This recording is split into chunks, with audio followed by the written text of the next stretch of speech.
1968년 대한민국은 첫 고속도로 건설에 시동을 걸었습니다. 그리고 1970년 7월 경부고속도로가 서울과 부산을 잇는 428km 구간으로 완전 개통되었습니다. 이 길은 산업화와 도시화의 상징이었고 부동산 시장에도 거대한 전환을 가져왔습니다. 고속도로 개통 이후 서울 근교 땅값이 치솟았고 도로 옆이면 돈이 된다라는 공식이 생겼죠. 그 후 50여 년 한국의 고속도로 총 연장은 5,200km를 넘어섰고 전국 곳곳이 하루 생활권이 되었습니다. 하지만 여기엔 역설이 있습니다. 길이 많아질수록 부동산 시장의 양극화도 커졌다는 사실입니다. 고속도로는 집값을 올리기도 하지만 동시에 지역을 비게 만들기도 한다. 오늘은 그 길이 어떻게 부동산의 지도를 바꿨는지 그 그림자를 살펴보려 합니다.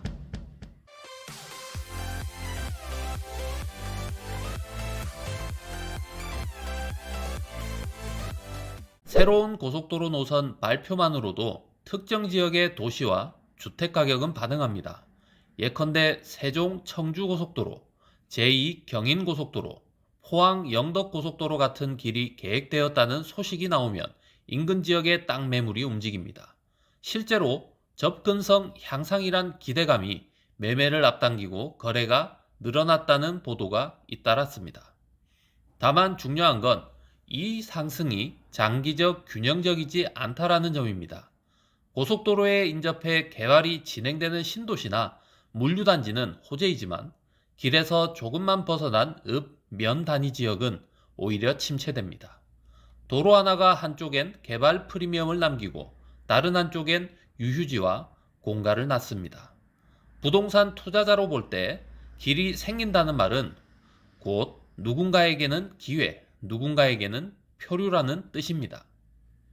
20, 30년 전만 해도 국도는 지역 경제의 중심축이었습니다. 국도변엔 음식점, 휴게소, 주유소, 모텔이 줄지어 있었고 주말이면 관광버스가 몰려와서 상호식당 만석이라는 말이 자연스러웠죠. 그 길 위에서 살아가던 사람들과 상권이 있었습니다. 하지만 고속도로가 개통되면서 국도는 한순간에 우회로가 되었습니다.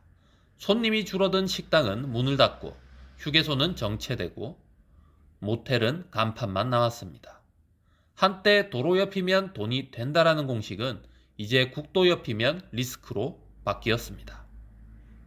이런 변화는 부동산 가치에 직접적입니다. 상권이 살아있던 시절의 매장은 임대료가 상승했고 건물주는 이익을 기대했습니다. 반대로 상권이 사라진 길가의 건물과 토지는 곧 유휴부동산으로 전락하게 됩니다. 도로가 바뀌었고 부동산의 운명도 바뀌었습니다. 한국의 고속도로망은 대부분 수도권 중심 방사형 구조입니다.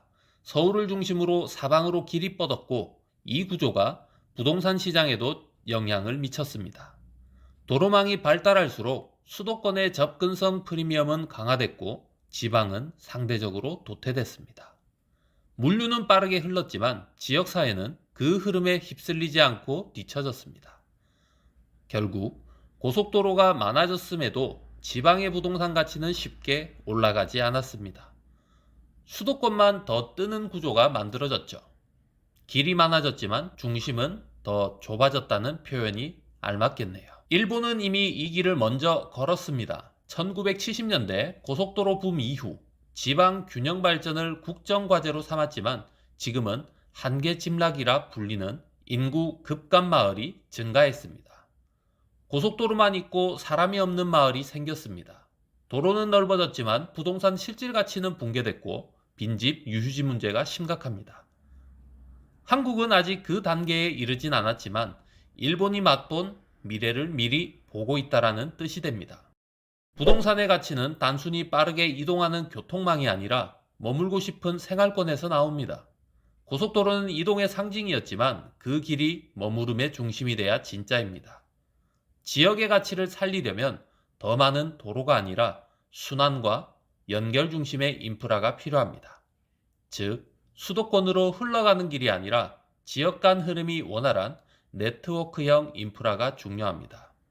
도로가 많아지는 게 중요한 게 아니라 그 길이 누구를 살리고 누구를 버리는가를 봐야 합니다.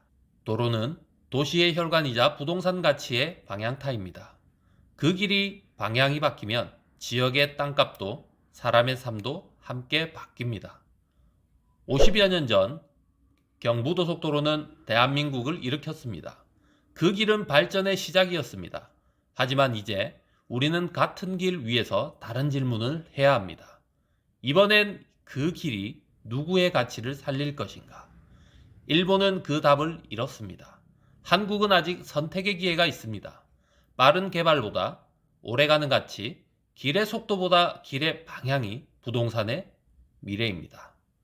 여기까지 복덕방 표소장이었습니다.